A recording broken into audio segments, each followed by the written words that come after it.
Friends, मैं आपका ABB education live channel पर स्वागत करती हूँ। देखिए, आज की क्लास में हम पढ़ेंगे संधि।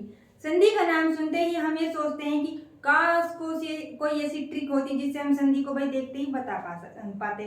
तो आज मैं आपको ऐसी ही ट्रिक से संधि पढ़ाऊंगी कि आप देखते ही ये बता पाएंगे कि संधि इसमें कौन सी संधि है। अब संधि में भी संधि के कितने प्रकार होते हैं? संधि के 3 प्रकार होते हैं, स्वर संधि, व्यंजन संधि, विसर्ग संधि। अब ये मालूम कर लें कि इसमें स्वर संधि है तो अब उसमें ये कंफ्यूजन हो जाता है कि दीर्घ संधि है, गुण संधि है या अयादि संधि है। तो देखिए, आज हम पढ़ेंगे एक शानदार ट्रिक से कि इसमें कौन सी संधि है। आप पूरी वीडियो को ध्यान से देखिएगा, सब्सक्राइब कीजिएगा और बेल आइकन को ऑन कीजिएगा। देखिए, संधि संधि कहते किसे हैं? अब संधि का जो शाब्दिक अर्थ है वो होता है मेल। क्या होता है? संधि का शाब्दिक अर्थ होता है मेल। अब संधि कहते किसे हैं? अब ये भी कई बार एग्जाम यही पूछ ले जाता है कि संधि किसे कहते हैं, उसकी परिभाषा दे देते हैं और पूछ लेते हैं कि इसमें कौन सा आएगा, संधि आएगा या समास आएगा। तो आइए हम देखते हैं इसकी परिभाषा।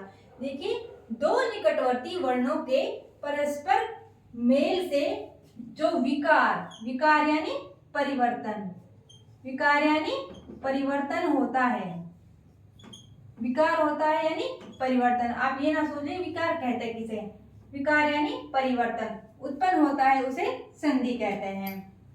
यानी कि दो निकटवर्ती वर्णों के परस्पर मेल से जो परिवर्तन उत्पन्न होता है उसे संधि कहते हैं। अब संधि में कई बार ये कंफ्यूजन हो जाता है कि संधि और समास दोनों में होता तो मेल ही है। अब हम ये सोचते हैं कि इसमें संधि आएगा या समास आएगा। देखिए, संधि में होता है दो वर्णों का, किनका? दो वर्णों का मेल होता है। संधि में दो वर्णों का मेल होता है। और समास में क्या होता है? समास में होता है दो शब्दों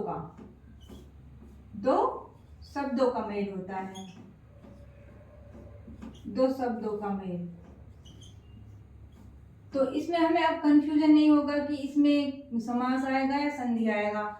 अगर ये आता है एग्जाम में कि दो वर्णों के परस्पर मेल को क्या कहते हैं, तो संधि कहते हैं। और ये आता है कि दो शब्दों के मेल से जो नया शब्द बनता है उनको क्या कहते हैं, तो उसे समास कहते हैं। ठीक है, अब आगे हम देख लेते हैं संधि के प्रकार। अब संधि के कितने प्रकार? संधि के होते हैं 3 प्रकार, स्वर संधि, व्यंजन संधि और विसर्ग संधि। अब ये तो है कि भाई स्वर संधि, व्यंजन संधि, विसर्ग संधि। अब स्वर संधि के भी प्रकार होते हैं। तो स्वर संधि के कितने प्रकार होते हैं? स्वर संधि कहते किसे हैं?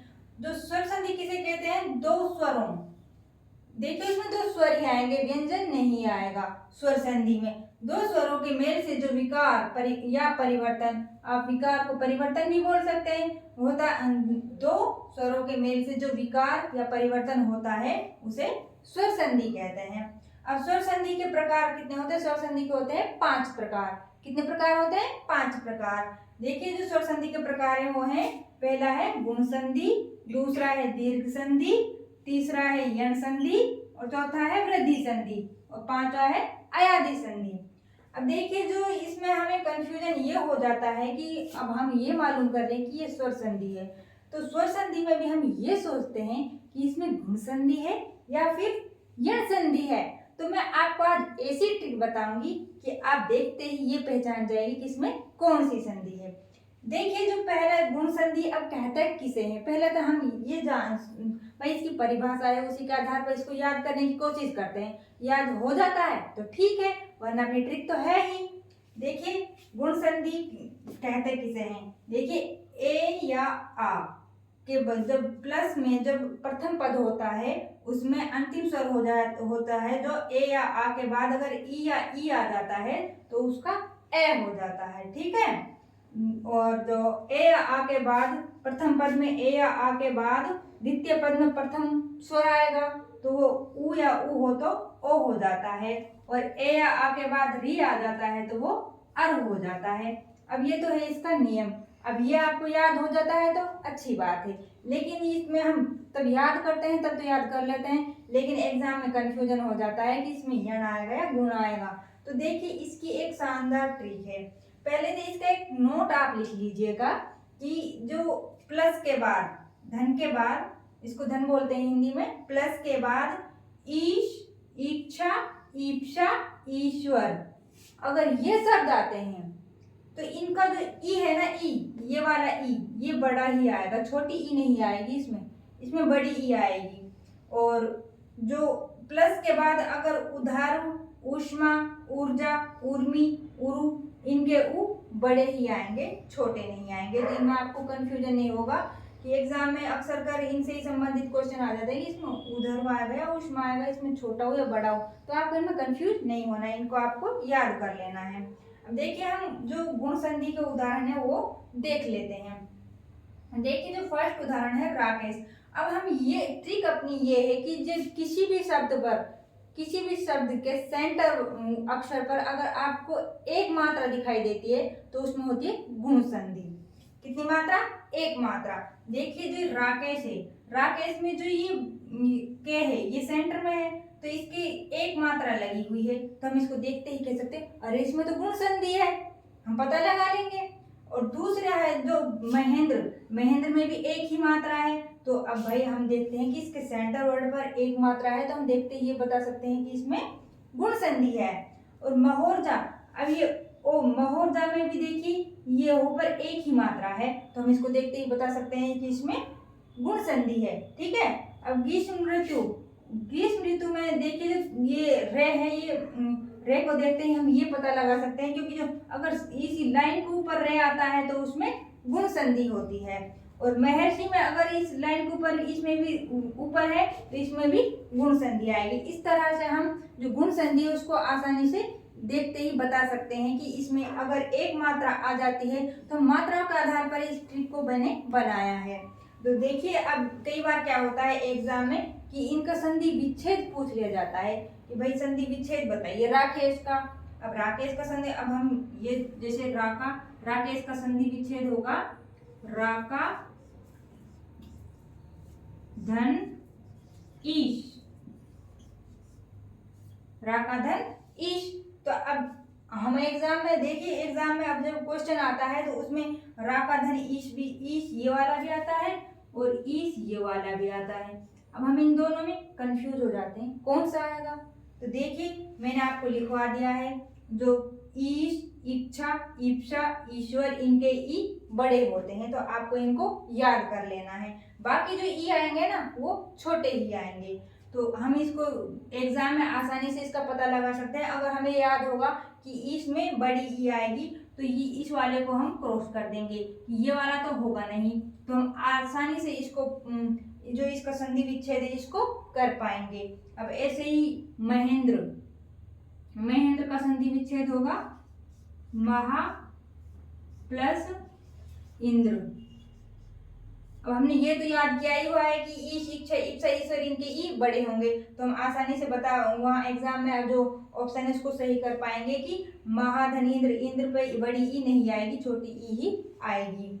अब दूसरा है महोर्जा, महा धन ऊर्जा, महोर्जा, महाधन ऊर्जा। तो महा ऊर्जा में देखिए हमने ऊर्जा का भी मैंने लिखवा दिया है आपको नोट कि उधर ऊष्मा, ऊर्जा, उर्मी में भी बड़ा ऊ आएगा। और ग्रीष्म ऋतु, ग्रीष्म धन ऋतु, ग्रीष्म ऋतु। तो इस तरह से जो हम इनके संधि विच्छेद आसानी से कर पाएंगे। महर्षि, महा धन ऋषि, महर्षि। इस तरह से जो हम इनको, अब ये आपको कंफर्म हो जाना चाहिए कि किसी भी शब्द के सेंटर में अगर एक मात्रा दिखाई देती है ना उसके ऊपर, लाइन के ऊपर, तो उसमें होगी गुण संधि। ठीक है। आगे हम देखते हैं, आगे हम पढ़ेंगे यण संधि। यण संधि, यण संधि में देखिए यण संधि में क्या होता है, यण संधि किसे कहते हैं, यण संधि का नियम क्या है। देखिए अगर ई या ई के बाद ए या ए आ जाता है तो वहां ये हो जाता है। अब ये तो इसका नियम है, आप इसे याद रख पाए तो अच्छा है, वरना अपनी ट्रिक तो है ही। या ऊ के प्लस से पहले अगर या ऊ है उसके बाद ए या ए आता है तो वे हो जाता है उसके स्थान पर। और री प्लस ए या आ आता है तो रे हो जाता है। ये तो हो गया इसका नियम। अब देखिए अपनी जो ट्रिक है, अब नियम आपको याद रहता है तो अच्छी बात है। अपनी ट्रिक है ये या वैसे पहले आधे वर्ण आए तो 99% यण संधि होगी। जैसे कि व्यंजन, व्यंजन में जो वी के बाद क्या है ये से पहले वे आधा है, तो इसमें हम देखते ही पता लगा सकते हैं, अरे ये तो ये से पहले वे आधा है तो इसमें यण संधि होगी। अब देखिए अध्यापक, अध्यापक में ये से पहले धे आधा है, तो इसमें भी हम देखते ही पता लगा सकते हैं कि इसमें यण संधि होगी। और ऐसे ही ये से पहले ने आधा है, तो इसको देखते ही हम पता लगा सकते हैं इसमें तो यण संधि होगी। तो ट्रिक को आप ध्यान से याद रखिएगा तो आपके लिए 100% कारगर सिद्ध होगी। और गुरुआदेश, गुरुआदेश में ये रे, अब इसमें है अगर शब्द में त्रे पूरा दिखे तो यण संधि होगी। जैसे मात्राज्ञा, मात्राज्ञा में त्रे पूरा है तो इसमें यण संधि होगी। और अगर लाइन के ऊपर रे आता है ना, ये अगर रे लाइन के ऊपर आता है तो गुण संधि होगी। और अगर रे पूरा दिखता है, त्रे त्रे पूरा दिखता है तो इसमें यण संधि होगी। ठीक है। और गुरुआदेश, गुरुआदेश में जो ये वे है, ये रे तो पूरा आएगा इसमें और वे आधा माना जाएगा तो इसमें भी यण संधि होगी। और अन्वीक्षा, उधर्व, उधर्व, वधवर्थ, वधवर्थ, मातृक्षा और पित्रादेश, इनमें भी यण संधि होगी। देखिए कई बार क्या होता है कि इनका जो है संधि विच्छेद पूछ लिया जाता है। तो देखिए अब व्यंजन, अब हम ये सोचते हैं कि ये तो हम पता लगा लेंगे कि इसमें यण संधि है, लेकिन ये पता कैसे लगाएंगे कि इसका जो संधि विच्छेद है वो क्या होगा। तो देखिए जो ये से पहले जो आधा वर्ण है ना, ये किसके स्थान पर हुआ है, ई के स्थान पर हुआ है। ई प्लस ए मिलकर ही तो ये होता है। तो आप ये सोचेगा कि ये किसके स्थान पर हो सकता है, ई के स्थान पर हो सकता है। तो आप ये वे में ई की मात्रा लगा दीजिएगा। जैसे वे में हम लगाएंगे ई की मात्रा तो वी हो गया, वे में ई की मात्रा लगा दी तो वी हो गया। और व्यंजन प्लस, अब ये के बाद जो ये में जो स्वर है उसको पूरा लिख दीजिएगा, अंजन, ये हो गया इसका संधि विच्छेद, वी प्लस अंजन। अब ऐसे अध्यापक में ये किसके स्थान पर हुआ है, ई के स्थान पर ये हुआ है, तो हम इसे जो धे है, धे में ई की मात्रा लगा देंगे, ई की मात्रा लगा देंगे धे में, तो ए। अब आधा वर्ण कौन सा है, धे, तो धे में हम ई की मात्रा लगा देंगे तो क्या हो जाएगा, अधि, अधि। और जो यहाँ पे ये स्वर बच रहा है ना, इसको पूरा लिखना है।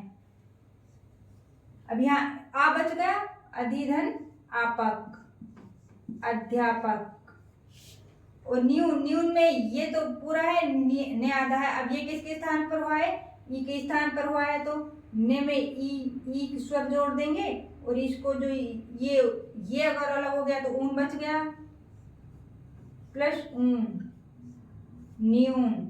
ऐसे ही गुरुआदेश में हो जाएगा, जो ये वे है किसके स्थान पर हुआ है, वे के स्थान पर, तो इस रे में ऊ की मात्रा जोड़ देंगे, गुरु, गुरुधन आदेश, गुरुआदेश। ऐसे इधर कर लेंगे। अन्वीक्षा, वे किसके स्थान पर हुआ है, ऊ के स्थान पर हुआ है, तो हम यहाँ पर जोड़ देंगे ने में ऊ, अनु, धन इच्छा, अन्वीक्षा। ऐसे यहाँ पर जोड़ देंगे वधु, अर्थ, वधुअर्थ। ऐसे यहाँ पर जोड़ देंगे।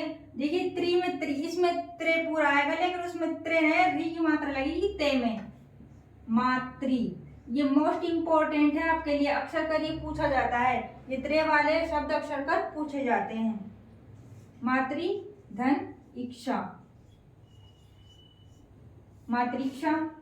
और पितृधन आदेश, इसमें भी ते के नीचे री की मात्रा ही लगेगी, पितृधन आदेश,